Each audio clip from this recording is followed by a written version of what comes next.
Welcome home Pedias, ketemu lagi dengan Kanidia. Kanidia kembali lagi akan membahas soal OSP Ekonomi tahun 2019. Dan terima kasih banget buat kalian yang udah subscribe channel ini, karena dengan subscribe kalian mensupport pool Kanidia untuk mendukung channel ini menjadi lebih baik, memiliki konten-konten yang berkualitas pastinya. Langsung aja kita cek soalnya.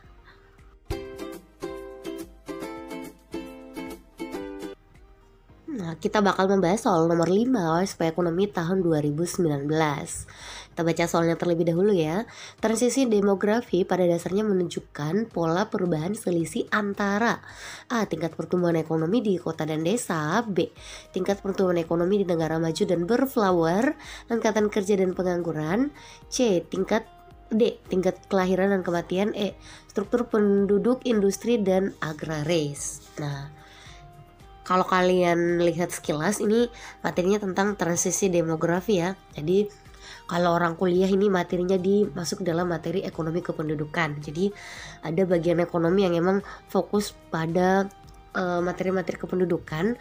Untuk materi ekonomi pendudukan di OSN sendiri sebenarnya materinya lumayan jarang sering muncul, tapi ya kita juga nggak bisa bilang gak bakal muncul. Nah kayak soal ini nih lumayan mungkin banyak yang nggak mengexpect karena materinya nggak ramah di para nggak ramah dia nggak ramah pokoknya bagi anak-anak OSN gitu ya.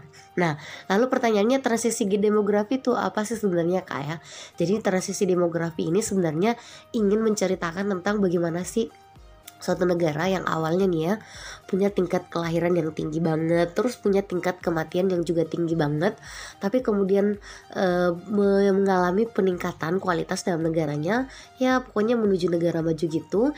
Dan kemudian pada akhirnya tingkat kelahiran yang tinggi tadi itu bisa berkurang, akhirnya nggak banyak yang mau melahirkan.